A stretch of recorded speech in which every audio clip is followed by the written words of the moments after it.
It's time to do the final part of this little series of making this picture, and that's putting this handle on.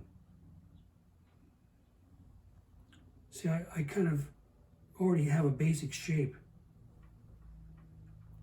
And the first thing I wanted to do is I want to mark where the handle is going to go. Obviously the handle is going to go directly opposite from the spout. So I'll just put a little line there to make sure I'm kind of putting it in the right place.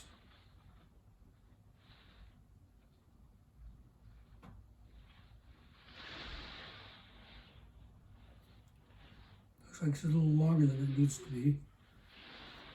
So I'll just chop that part off.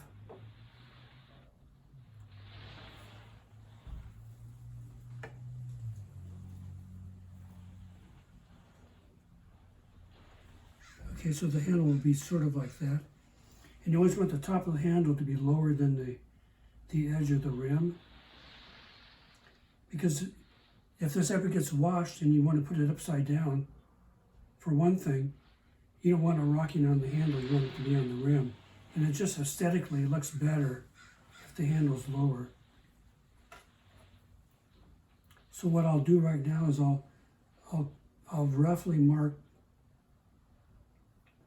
where the handle is going to be.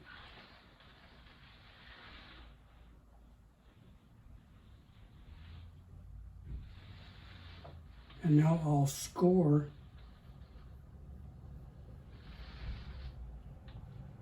the top part. I really overscore. Like I really choose it up.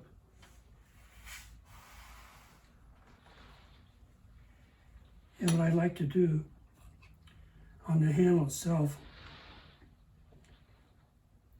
on the side that is attaching to the pot, right at the base, I take half the thickness, and I do the same thing at the bottom.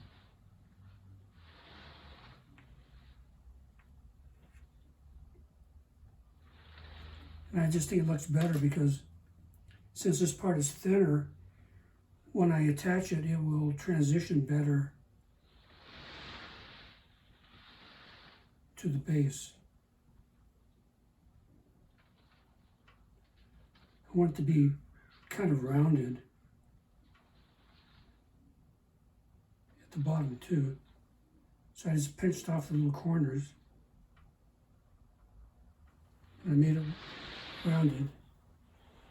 Okay, now I'll score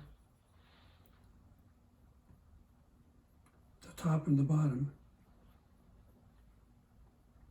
You see how I'm really super scoring.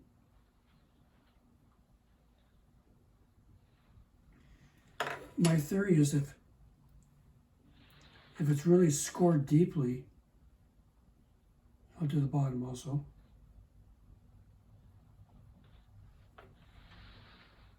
So if it's really scored deeply, you have the base of the pot, and you have the handle, and they'll go together when you push them together. I mean, you're not pushing something like that together. You're pushing something where the clay intermingles. And what I do is I don't use slip, but I put a drop of water on both sides.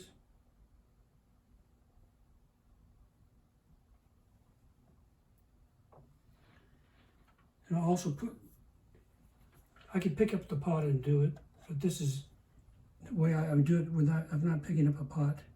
I just put a little water right there. Oh, I didn't score the bottom.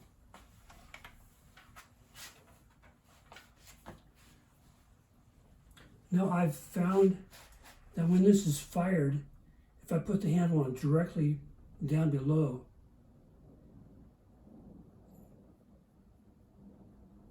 the handle winds up a little bit not straight. So if I put the bottom of the handle just offset just very slightly to the right, when it gets done firing, it untwists from being thrown, and it will straighten up. The same thing kind of happens on a teapot. When you make a spout on the teapot, you need to have it at about 5 o'clock. So when it gets all fired, it winds up at 6 o'clock.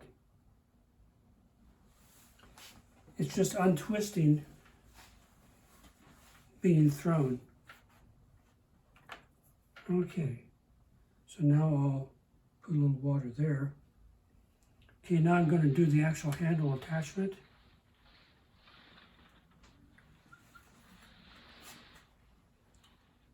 So I got the top lined up. And I'll actually squeeze them together.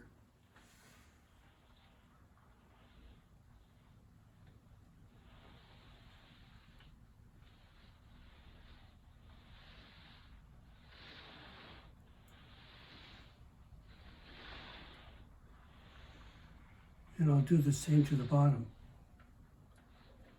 Although the top is the more important one. That's the one that takes all the pressure.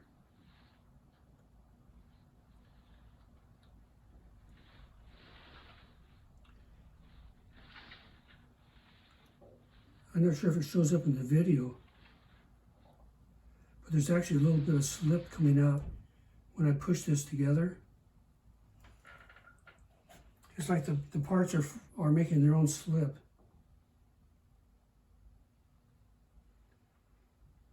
Just from the water and the clay being so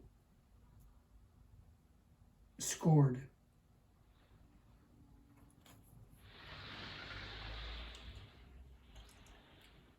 And instead of coming back with a tool and very, very carefully evening out the site, if you just use a brush and you go like that,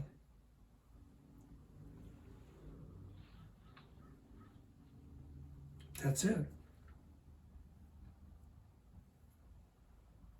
You could do it this way, or you could take a tool like this and you can even it up really carefully.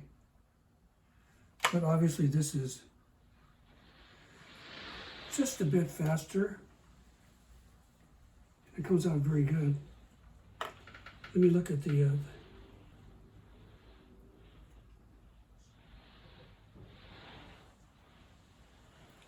oh yeah.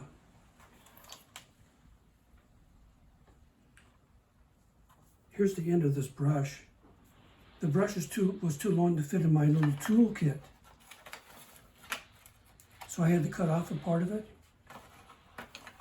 So this is the amount I had to cut off. And after I cut it off, I went, oh, that looks like a tool. So I use it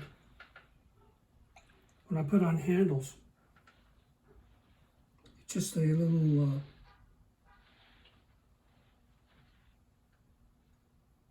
little extra thing to the design. It's just a little something extra. Let me see if I got the handle where I want it to be.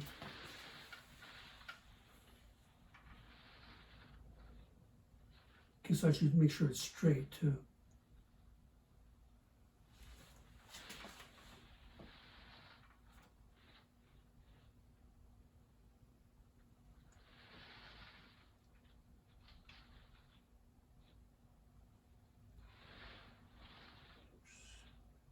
There's little tiny cracks that were forming, and I'm just filling them in. I'll make this dry slowly. I'll put a bag like this over it so it dries slowly, because the handle will dry faster than the pot. And if the handle is dry and the pot isn't, where it's joined, they'll pull apart, and you don't want them to pull apart, because that's not a good connection. But if they dry slowly, at least initially, so the moisture equalizes,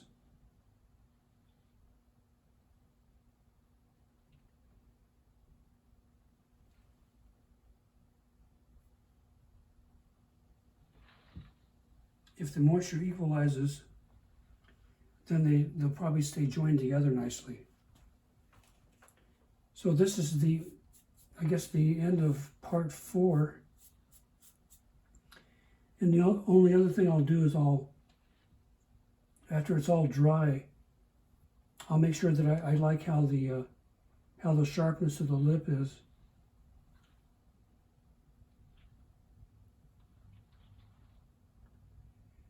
And while it's still flexible, I'll make sure I like how the shape of the handle is.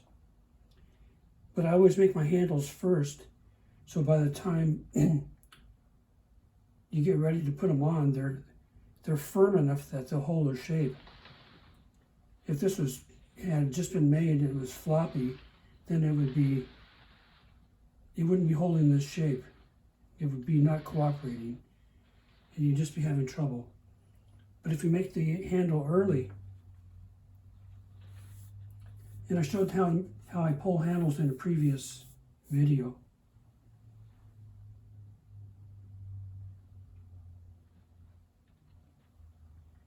And probably this handle is a little bit wider than I would use for a mug. Just, it's going to have more weight on it. And since the piece is bigger, the handle's bigger too. It's just proportional. Okay, I guess that's the end of part 4.